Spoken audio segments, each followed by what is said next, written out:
Hey, comment ça va les sushis? Moi nickel, je reviens de la mer, enfin bref, ça doit se voir, je dois avoir le nez un petit peu rouge, tu vois, si je fais ça, tu vois la différence, j'ai du bronzé, bref. On se retrouve pour cette mangacha, et sur cette mangacha de mai, il y a 8 nouvelles séries. Ouais, que de nouvelles séries. Je me suis fait un petit kiff, il y avait tellement de nouvelles séries qui me faisaient envie que je me suis dit, on y va, on va prendre que des nouvelles séries ce mois-ci. Et franchement, je peux vous garantir que j'ai pas du tout été déçu. Allez, c'est parti.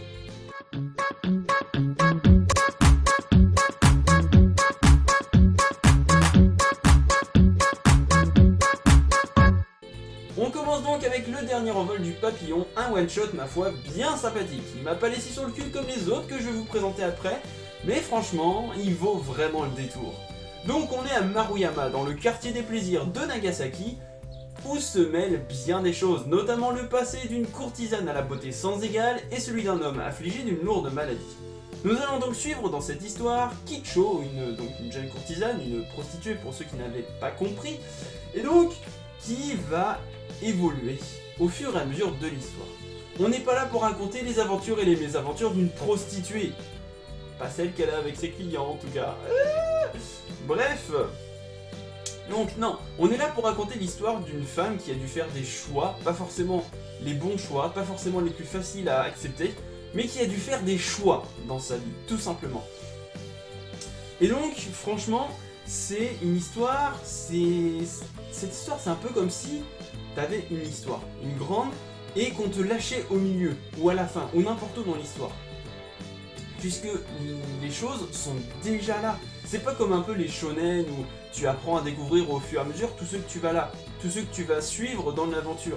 Ici, c'est un peu comme si tout était déjà fait, tout avait déjà commencé et qu'on te lâchait au milieu de l'histoire. Mais c'est pas forcément un mal puisqu'on apprend tout au fur et à mesure. Et c'est pas plus mal puisque c'est tellement bien fait.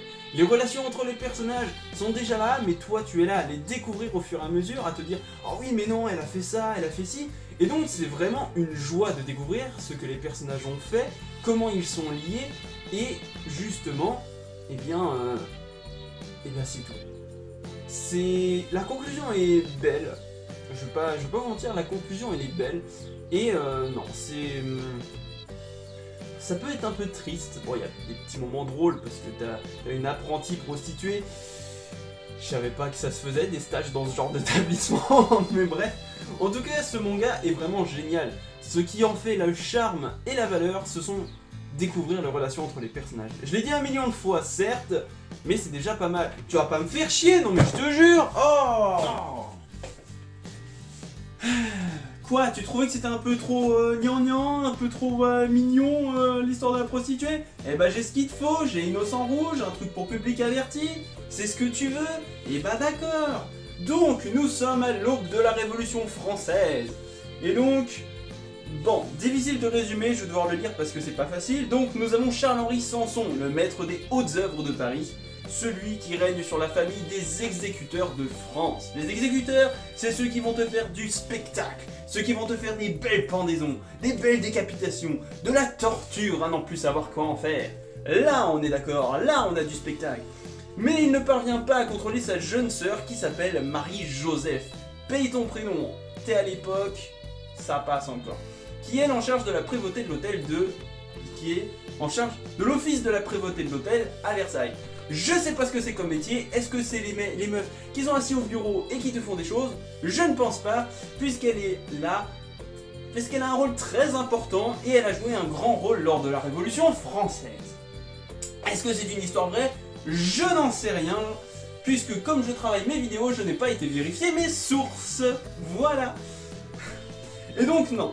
Alors, donc difficile de vous résumer un petit peu l'histoire. Donc d'un côté on va suivre, donc comme je dit, les Sansons, qui sont les exécuteurs, et donc qui sont des grands médecins, c'est pour ça que d'ailleurs ils savent beaucoup torturer, et qui ont un jeune petit Sanson, qui lui est encore en cours d'apprentissage. De l'autre côté on a Marie-Joseph, qui elle est là pour essayer de faire taire la bourgeoisie, de les tuer pour justement mener à la révolution. Donc on se plonge rapidement dans l'histoire, même si elle est un petit peu compliquée, perso les histoires comme ça j'ai du mal à m'y mettre au début, mais franchement ça vaut le détour. Si vous aimez un petit peu les trucs qui se passent bah justement à l'époque de Versailles, tout ça, vous allez kiffer. Mais si vous êtes comme moi et que vous avez un petit peu de mal encore avec les histoires où il y a quand même beaucoup de personnages à suivre, que c'est un petit peu compliqué et que le dessin peut porter à confusion des fois, parce que je te rappelle qu'avant ils avaient des perruques et donc ils se ressemblent tous, bordel. Et donc c'est compliqué à suivre, mais bref, c'est ma foi très sympathique. Et je commence à fatiguer les gens, moi je te jure. On n'est pas bien là? Et donc le prochain titre que j'ai à vous présenter, c'est Death Choice. Death Choice qui est un peu à la mode King's Game, tu vois, c'est un jeu de la mort. Donc dans Death Choice, c'est très simple, il y a un mec qui s'est dit hey, nouvelle année, ça peut être sympa, faire des concours de popularité. Donc il a fait tout un truc sur ordinateur, téléphone, machin pour faire des votes. Les garçons votent pour les filles votent pour les garçons. Chaque jour, 5 personnes sont tirées au sort pour être élues. Enfin, on peut voter sur elles. Et sauf que ça tourne un petit peu au cauchemar, puisque la dernière personne, celle qui a le moins de popularité, crève. Enfin, du moins, c'est ce qu'on croit. Car je vais venir à la chose qui fait la particularité de Death Choice et qui lui permet de se démarquer légèrement des King's Game et autres jeux d'horreur de ce type. Puisque, bon, on a les clichés, le personnage qui est amoureux d'une fille, qui a son meilleur ami, qui va avoir des choses à faire, etc. Mais tout va très vite mal tourner puisque son meilleur ami va mourir. C'est pas un spoil, c'est dans les débuts. Le problème, c'est que c'est son meilleur ami qui était modérateur. C'est lui qui a créé, il n'y a que lui qui pouvait tout modifier, tout refaire fonctionner. Sauf que le jeu continue. Et donc, c'est dans ça que, je dis pas que c'est innovant, mais on ne connaît pas les règles du jeu. Puisqu'au début, c'est la personne la moins populaire qui meurt. Ensuite, c'est celle qui a 0 voix. Ensuite, il y a aussi celles qui n'ont pas voté. Enfin bref, c'est vraiment un bordel monstre. Et ça va très très vite. Donc on ne connaît pas les règles, on ne sait pas qui c'est qui va être éliminé, si c'est le dernier, si c'est celui qui a 0, etc. C'est vraiment what the fuck là-dessus, moi-même je ne comprends pas trop les règles. Et franchement ça c'est bon, ça m'a surpris, surtout à la fin il se passe quelque chose d'assez énorme, tu te dis wow c'est déjà fini. Et en fait non, il y a un truc qui revient dans ta face et que tu te disais, bah c'était un petit peu évident, mais franchement c'est cool. Et je vous conseille Death Choice si vous aimez un petit peu les trucs, la mode King's Game, jeu d'horreur, mais que vous vous dites il faut quelque chose de nouveau. Death Choice c'est pour vous. Je dis pas que c'est un manga complètement dingue, mais franchement j'ai kiffé. J'ai kiffé. Mais bon, t'es pas trop jeu d'horreur? T'es pas trop jeu d'horreur? Bref, allez. J'ai un petit truc pour toi qui se déroule au fond des océans, donc j'espère que tu sais nager. Pacte. Donc, c'est très simple. Ça se déroule en l'an 2000... Ouais, non, il y a écrit 20XX, je suppose que c'est un 2000 quelque chose, mais je vais dire 2000. Donc, où le monde entier est sous une menace terroriste. C'est pas Daesh. Oh, c'était de la merde. C'est même pas une blague en plus. Bref, donc le monde entier est sous une menace terroriste puisque des terroristes, justement, ont placé des bombes à azote partout dans le monde, dans les mers et les océans, autour des continents. Et je peux te dire que ces bombes à azote, Nagasaki et Hiroshima, à côté, c'est du pipi de chat. Et donc nous allons suivre des démineurs japonais qui vont essayer de déminer les bombes japonaises, puisque chaque bombe a un retardataire, et quand elle explose, ça fait des dégâts. C'est dans les premières pages, genre une bombe a explosé, la côte est des États-Unis en fait elle n'existe plus, tout simplement, pour te dire la puissance du truc. Enfin bref, nous allons donc suivre ces démineurs japonais qui vont essayer de déminer les bombes, et là tu vas me dire, c'est pas très original. Quel naïf tu fais. Est-ce que tu l'as lu? Parce que franchement, j'étais pas du tout prêt pour cette lecture. Je me suis pris des claques. Mais genre, mais c'était violent. Genre, dès les premières pages, en fait, il te présente une démineuse qui ne fait que ça de sa vie, donc qui est une experte. Donc il l'envoie avec son collègue, donc lui qui est là plus pour la gérer parce que elle est un petit peu pas instable sentimentalement, mais voilà quoi, tu m'as compris, puisqu'elle est encore très jeune. Et mon dieu que c'est violent, parce qu'elle meurt. En fait la bombe c'était un fail. En fait ils ont trollé les terroristes, en fait ils ont la désactivé, sauf qu'il y a des mini-bombes qui sont tombées un peu partout et donc toute l'équipe est morte, et elle aussi. Alors qu'on pensait que c'était la dernière espoir, enfin... Et donc c'était assez violent, et même après du coup ils en retrouvent d'autres, sauf qu'il se passe un truc, et en fait tu t'y attends pas du tout, c'est... Non franchement ce manga au début je me suis dit ouais d'accord, j'ai lu le premier chapitre, je peux te jurer que j'étais pas bien. Non mais franchement ce manga est putain de ouf. Même les terroristes, on ne sait pas vraiment qui c'est. Quoique à la fin, je vais pas vous le dire, mais on a un petit indice. Et franchement, on ne sait pas quel est leur but, quel est leur rôle. Ça se devine légèrement, mais il faut bien l'avoir suivi et retenir les petits détails. Et franchement, c'est... tout s'emboîte au fur et à mesure. C'est un manga qui est en 5 volumes. Je peux vous dire que je vais les acheter. Un peu comme Death Choice qui lui est en 3 volumes. Et comme les autres que je vais vous présenter, il y en a certains qui sont courts. Et franchement, ça vaut largement le détour. Ouais, je peux te le dire. Allez. Ah, t'es pas prêt pour la suite, je peux te le dire. Fais pas gaffe à tous les câbles. Ensuite, on enchaîne donc avec Museum. Je sais pas pourquoi je fais ça. Museum qui n'est pas un manga sur le musée, mais qui est un manga assez perturbant, j'ai envie de te dire. On suit une sorte de meurtre en série chelou, puisque à chaque fois on retrouve un petit papier avec une sentence. Par exemple, la sentence des chiens, plein de choses comme ça. Et donc, on va suivre des flics qui vont essayer de résoudre ces problèmes. Donc au début tu te dis ouais c'est plusieurs crimes organisés, mais à la fin à force ils se disent bah non, c'est peut-être en fait la même personne. Et franchement, pour pas vous mentir, on ne comprend rien. Enfin on sait ce qui se passe, mais on se dit mais what the fuck quoi, pourquoi tu fais ça? Et donc ces policiers vont essayer de résoudre l'affaire, tout ça. Et eh bien en fait c'est assez violent mine de rien. Enfin c'est pas violent parce qu'on nous montre pas tout, mais c'est chaud, très chaud, puisque les meurtres sont très originales, bouffés par des chiens, un peu démembrés, et tout ça c'est pas juste histoire de dire ouais je fais ça, ça peut être sympa. C'est vraiment du YOLO, en fait ça a un sens par rapport au papier où il y a écrit la sentence. Et bah c'est fou. Ce tueur en série, on ne sait pas qui il est ni pourquoi. D'ailleurs, le tueur en série c'est lui, puisqu'il a toujours un masque de grenouille. Et il opère toujours quand il pleut. Enfin bref, c'est des trucs un petit peu chelous. Tout s'en mêle dans nos têtes, tout s'en mêle dans la tête quand tu lis le manga. Mais à la fin de ce premier volume, il y a un truc qui se passe, tu en apprends beaucoup.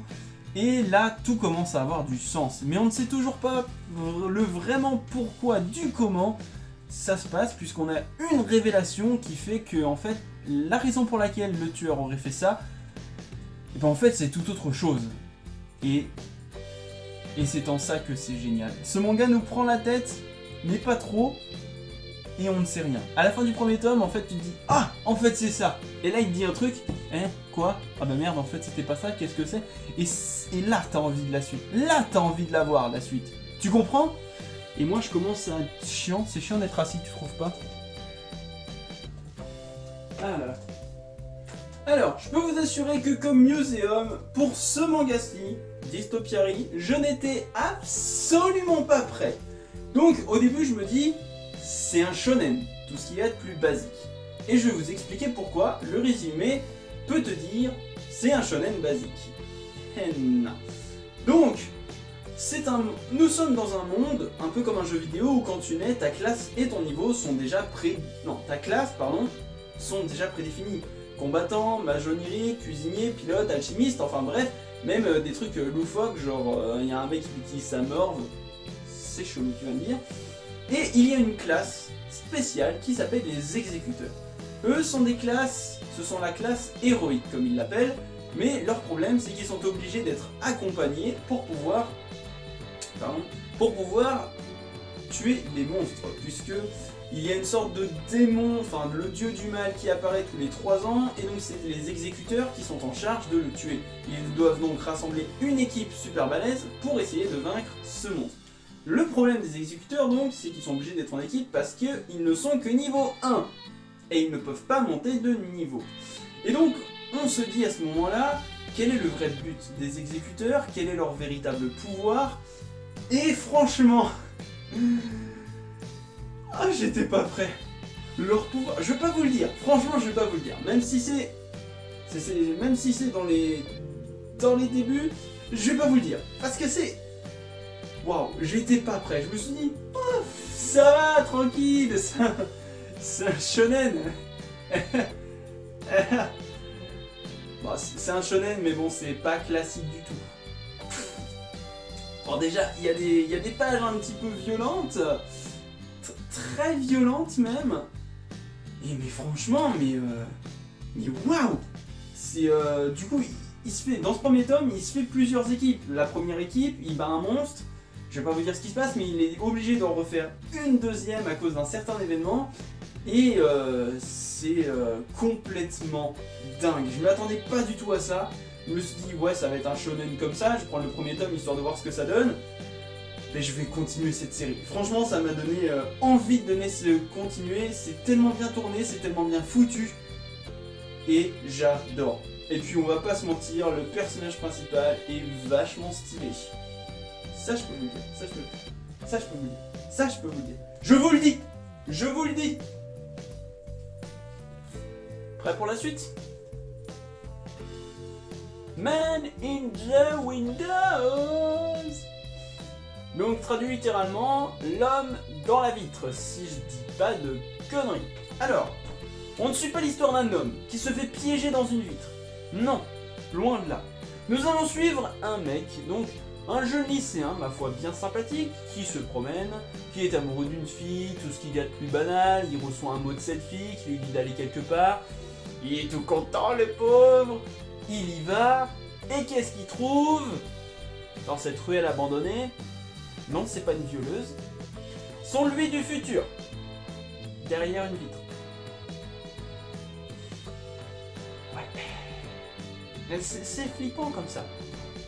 Mais son lui du futur est complètement à la ramasse. Son lui du futur, vous me direz, ouais, 10, 15 ans après, seulement 3 ans. Seulement 3 ans se sont écoulés entre le lycéen qu'on voit et l'homme misérable, crasseux que l'on voit. Il s'est passé énormément de choses pourri dans sa vie, et donc en faisant ça, en découvrant que cette fenêtre avait un pouvoir qu'ils pouvaient voir dans le passé, ils vont pouvoir ainsi se rencontrer et essayer de changer les choses. Le seul problème, l'effet papillon. Et ouais, puisque tout simplement le fait qu'ils puissent déjà voir dans le passé et communiquer avec son lui du passé, c'est déjà dingue, et c'est déjà chelou. Et tout le monde connaît bien évidemment l'effet papillon. Un papillon quelque part bat d'une aile et cela provoque une tempête autre part. Ici ça va être à peu près la même chose. S'il lui dit de faire des choses, s'il les fait, ça va avoir des répercussions sur son futur. Mais si au bout d'un moment ça veut dire qu'il ne l'était pas, enfin qu'il aurait réussi, ça veut dire que techniquement il n'aurait pas eu besoin de le faire et ainsi de suite. Enfin bref, ça va poser plein de choses, plein de distorsions temporelles. Dans ce premier volume, on pose beaucoup l'intrigue, on n'a pas beaucoup de choses what the fuck YOLO qui arrivent par rapport aux distorsions temporelles, mais c'est complètement dingue. Et voilà. Et donc c'est quand même, mine de rien, super intéressant, puisqu'à un moment il se passe quelque chose qui aura beaucoup de répercussions sur l'avenir, mais au final tout redevient dans l'ordre et tout reste comme il était, comme si on ne pouvait finalement pas changer le futur. Et c'est dans ça que ce manga est super intéressant et qui m'a laissé sur le cul. C'est tellement bien fait, tellement bien tourné, Ça, après, je dirais pas que... Bah, après, les voyages temporels, machin, c'est toujours un peu compliqué, mais là, je trouve que c'est bien exploité. Et j'adore. Prêt pour le dernier volume? Je vais le chercher. Et donc, pour terminer cette mangacha, je vais vous présenter celui qui m'a fait le plus... comment dire? Il n'y a même pas le mot pour décrire ce qu'il m'a fait, ce manga. Il m'a laissé sur le cul, il m'a étonné, il m'a impressionné. C'est... waouh. Et dès le premier volume, franchement, je vous le dis, il envoie du pâté. To Your Eternity. Alors, c'est un manga très simple. Niveau scénario, nous allons suivre une mystérieuse boule qui a été laissée sur Terre et qui a le pouvoir de... eh bien, de prendre l'apparence de ce qu'elle veut, tout ce qu'elle touche. Elle va commencer en roche, puis en mousse, puis en loup, puisqu'elle va rencontrer un loup blessé qui va arriver près d'elle, mais elle guérit tout le temps, puisqu'elle est immortelle. Et à un moment, elle va croiser le chemin d'un jeune garçon qui va absolument tout changer pour elle. Elle va commencer à apprendre des choses, etc. Et je peux vous dire que dit comme ça, on n'a pas l'impression que c'est impressionnant comme manga, mais je peux vous dire qu'il m'a laissé sur le cul. On suit un petit peu cette boule, on sait pas trop d'où elle vient, ni qu'est-ce que c'est, ni pourquoi elle a été envoyée sur Terre, mais c'est chaud, puisque en fait, elle ne sait rien. Elle sait juste se transformer, apprendre à marcher, apprendre à parler, apprendre à faire des gestes, à manger, tout ça. Elle ne sait pas à la base, elle est obligée d'apprendre. C'est un peu comme un nouveau-né en fait que l'on suit, mais qui est un peu spécial. Même les sentiments. Alors il y a un moment, il se passe quelque chose dans le manga, donc à peu près au milieu, si je dis pas de conneries. Mais tu t'es là, oh non, mais putain, mais qu'est-ce qui se passe? Et là la boule fait quelque chose, mais tu te dis, mais ça te casse ton truc, et c'est vraiment chaud. Franchement, je sais pas comment vous l'expliquer. Au début, donc elle est avec un jeune homme, ensuite elle va rencontrer une sorte de tribu qui a une sorte de sacrifice, enfin bref, et à la fin du manga, donc à la fin de ce premier tome, la boule donc qui fait quelque chose, et là on est sur le cul, enfin on est sur le cul sur tout le manga. Ça fait beaucoup de mots cul, alors que c'est pas un manga de cul. Donc non, franchement, ce manga m'a laissé sur le cul. Suivre cette boule, c'est vraiment une aventure. C'est limite une expérience de lire ce manga. Ça te fait passer par pas mal de sentiments. Il y en a qui ont pleuré. Moi, j'étais tellement choqué que j'ai pas pu, mais c'est impressionnant. Putain, si j'ai mis play. Oh, j'ai eu peur. Enfin bref. Si vous voulez un manga qui vous met vraiment sur le cul, qui vous fait passer par plein d'émotions et qui vous fait dire waouh, surtout que la suite tu la veux tout de suite quoi, je vous conseille vraiment To Your Eternity. C'est vraiment de toutes les séries que je vous ai présentées, le manga qui m'a le plus choqué, le plus étonné et le plus mis sur le cul. Ouais.